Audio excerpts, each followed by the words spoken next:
Hi friends, I hope you have a wonderful day, and this time I'm gonna be reacting to Charles Oliveira. This was another suggestion, so yeah, let's check it out. Charles Oliveira is the story of a kid who started from nothing with no real chance. Born in a favela, he was struck by a severe illness that could have left him unable to walk, yet he defied the odds. Today, that same man holds the record for the most submission wins in UFC history, and he's admired by all. A legendary finisher who overcame every obstacle, he embodies resilience and audacity. This is the incredible story of Charles do Bronx Oliveira, an MMA icon who climbed his way to the top. Okay. Charles Oliveira was born in the favela of Vicente de Carvalho, in Guarujá, Brazil, a place where poverty and violence are part of everyday life. At just 7 years old, everything changed. He was diagnosed with severe rheumatoid arthritis and an abnormal heart murmur, a condition that attacks the joints, causes constant pain, and threatened to leave him unable to walk. He spent the next 2 years in the hospital. His mother, Ozana, a housekeeper, stayed by his side day and night. She slept on the floor, often going weeks without returning home just to be there for him. His father, Francisco, worked in a slaughterhouse and sold eggs at the local market to provide for the family. Despite the heavy treatments, weekly injections of benzathine, benzylpenicillin, and constant pain, Charles held on to hope. And against all odds, 2 years later, he walked out of that hospital determined to live his life to the fullest. At 12 years old, Charles was introduced to jiu-jitsu thanks to Paulo, a neighbor from his neighborhood who believed in him. Paulo bought him his first gi and took him to a small academy in Guarujá. First, gi? Is it like the clothing? Set, I don't know. Just 2 months after starting, Charles was already winning competitions. But his illness was still there. He had to undergo heavy treatments every week until he was 18. Charles trained alongside his brother at the Bronx Gold Team. His first coaches were Jorge Macaco, Patino, a Brazilian MMA legend, and Erickson Cardoso, both of whom saw great potential in him. However, training was expensive, and his family couldn't afford it. That's when Paulo stepped in and arranged things with the coaches so Charles could train almost for free. Oh. Charles is deeply grateful to Paulo. In an interview, he called him like family. Sadly, Paulo passed away just 2 years after introducing Charles to jiu-jitsu. He never got to see all the success Charles would achieve. Between the ages of 13 and 17, Charles won many important competitions, both in lightweight and openweight categories. Even from a young age, his technique, speed, and determination stood out. It quickly became clear he was on his way to becoming a real rising star.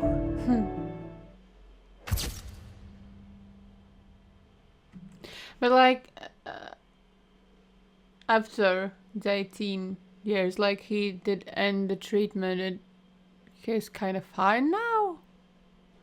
Like the fighting didn't, I don't know, wasn't bad for him. It was fine.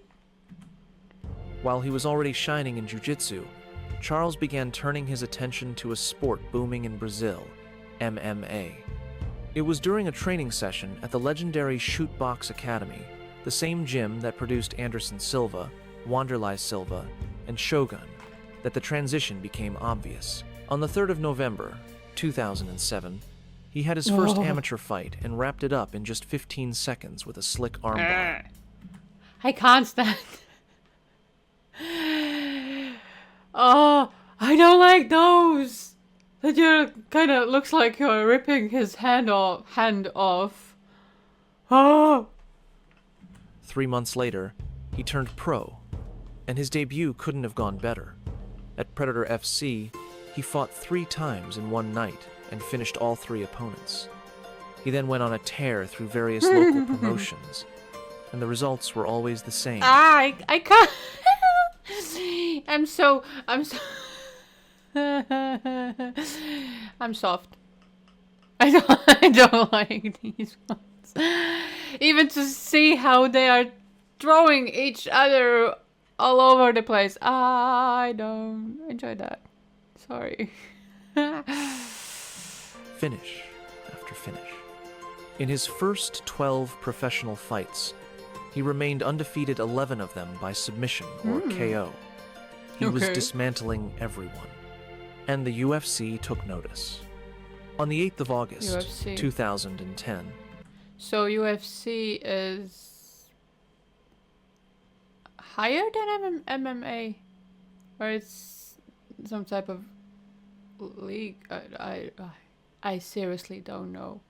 I haven't really watched any of it. Sorry. At just 20 years old, Charles Oliveira made his UFC debut against Darren Elkins. He submitted him with an armbar in the first round, then followed up with another highlight submission over Efrain Escudero. What? But the rise wasn't smooth. Oh my. His momentum was cut short when he suffered his first defeat, submitted by Jim Miller. Then came a no contest after an illegal knee, and in his next 5 fights, he won only 2. Every time the UFC gave him a real test, he stumbled. He got finished by veterans like Donald Cerrone and Frankie Edgar. It was a tough stretch. Doubt started creeping in. In 2015, he looked like he was back on track until he faced Max Holloway. That night ended in another loss, stopped in the first round. The weight cuts were getting brutal. So in 2017, he made a big decision: move up to lightweight. At that point, Charles had a UFC record of 10 wins and 8 losses, not the kind of record you'd expect from a future champion. But everything changed. In June 2018, The other guy looks so huge. Big. He fought UFC veteran Clay Guida and finished him in style. That fight marked the start of a complete transformation. From that moment on, Charles Oliveira would go undefeated for 5 years, a streak of 11 straight victories, and almost all of them finished before the final bell. After Guida came Christos Giagos, then Jim Miller, this time. I can't. Those chokeholds look so choking. Ha ha ha. Oh my Charles god. was the one submitting him. David Tamer, Nick Lentz, Jared Gordon, one after the other. He put them away. Submissions, knockouts, always with style. In March 2020, Charles faced Kevin Lee. I don't know.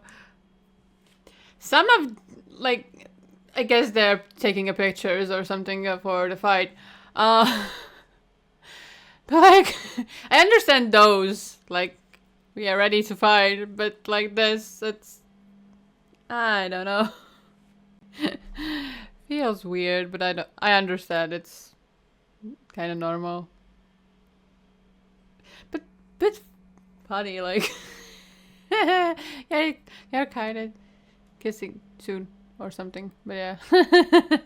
Ranked, explosive, dangerous. Oh my god. But Charles shut him down, took him to the ground, wore him out, and in the 3rd round, locked in a perfect guillotine choke.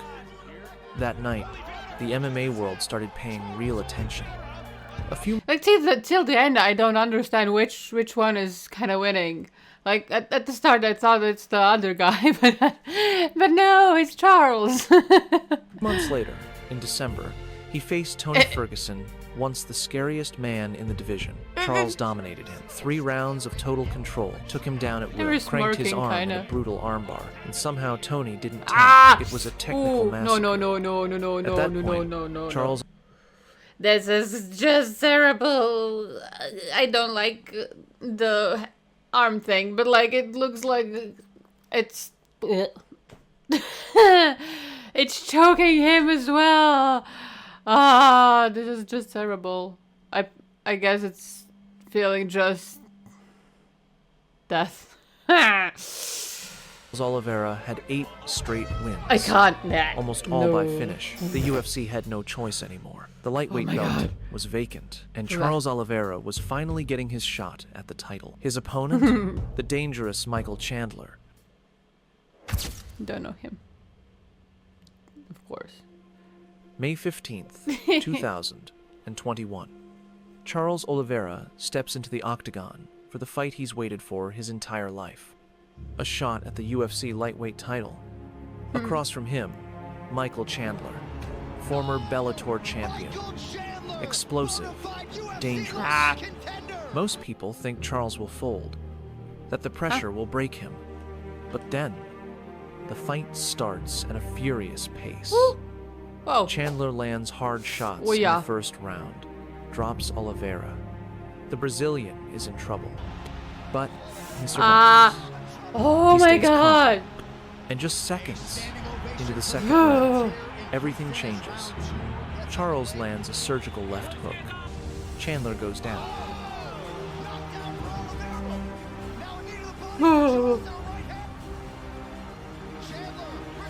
Oliveira swarms him, ground and pound.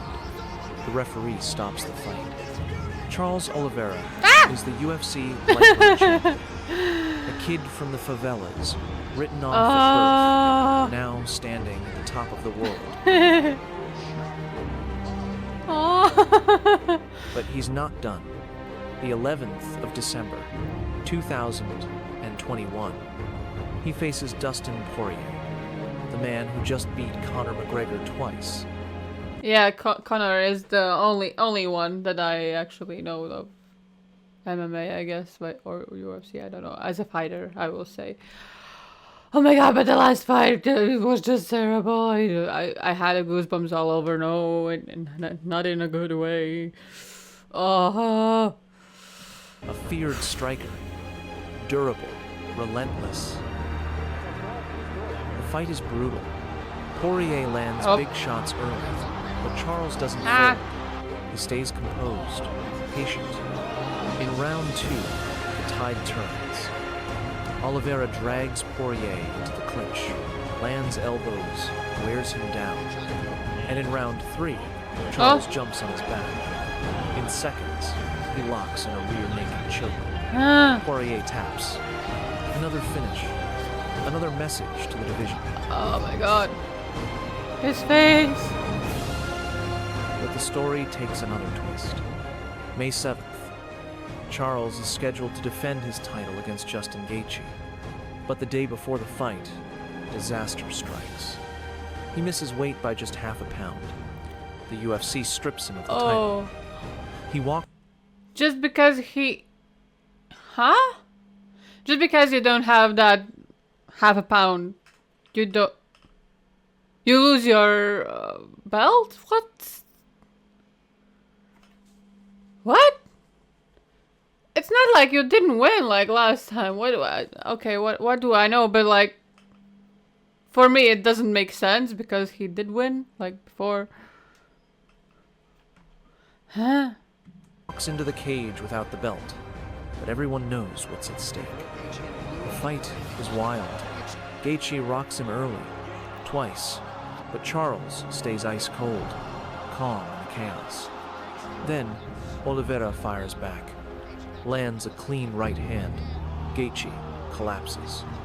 Charles jumps on him, takes the bag, and sinks in the choke. 3 top contenders, 3 finishes, and even without the belt, everyone knows who runs the division. Charles Oliveira is at his peak, a complete fighter, a killer with heart, technique, and experience. But far away, another name is rising, a silent threat. The heir to Khabib's throne, Islam Makhachev. Hey guys, you can run, but you can't hide. I'm coming, I'm here. After beating Gaethje, Charles Oliveira seemed untouchable. But in October 2022, he faced Islam Makhachev for the vacant lightweight title. That night in Abu Dhabi, he was dominated. Islam controlled every phase of the fight and submitted Charles in the second round. It was a tough loss. Oliveira lost his belt, and for the first time in years, he looked outmatched. But he didn't give up. On the 10th of June, 2023, he returned to face Beneil Dariush, a top contender on a winning streak. In Vancouver, Charles made a statement. Ooh. He defended the takedowns, landed clean shots, and finished Dariush with a sharp TKO at the end of the first round. It was a dominant comeback. I just can't imagine you need to be so fast. Like, you need to react, like, at the... even maybe a split second faster than your opponent. Like, you need to know his thought, almost. So quick. Every move is so quick. A performance that reminded everyone who Charles Oliveira really is.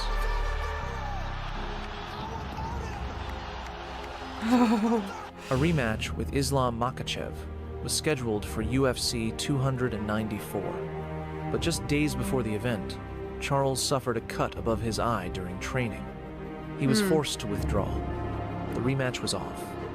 Instead, at UFC 300, Charles faced Arman Tsarukyan. The fight was close. But like, just about the cut? I don't know. I guess you need to be in a perfect shape without any damage to yourself. I don't know. Charles had the edge in striking. Tsarukyan controlled more on the ground. After 3 intense rounds, the judges gave a split decision. 2 scored it for Tsarukyan, 1 for Oliveira. A narrow loss, but Charles showed once again that he still belonged at the very top. A few months later, in August, he stepped into the cage against a familiar name, Michael Chandler. Charles was calm, composed, and in control. Chandler pushed hard in the last round, but Oliveira held strong. No. He won by unanimous decision. With this win, Charles Oliveira proved that he's still elite.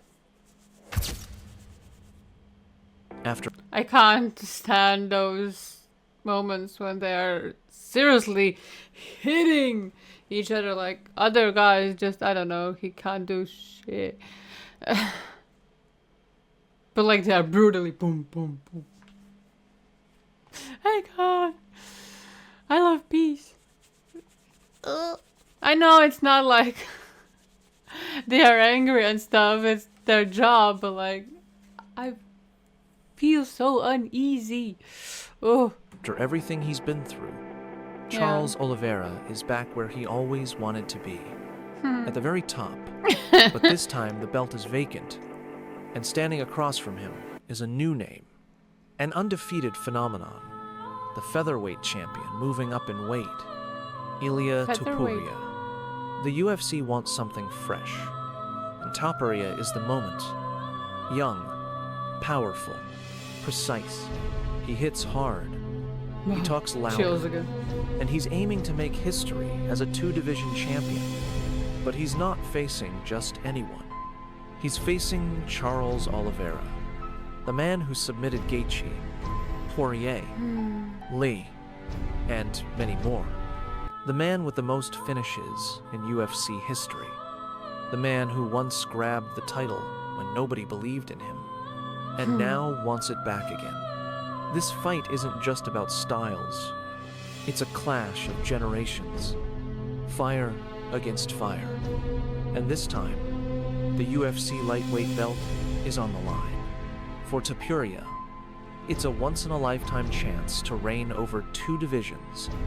For Oliveira, it's a chance to prove he's still the king, not because he was handed the crown, but because he took it himself. Oh my god.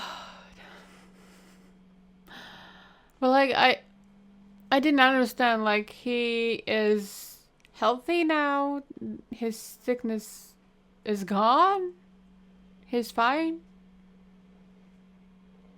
But yeah, oh my god. What could I say? Good work. Oh my god. Amazing. But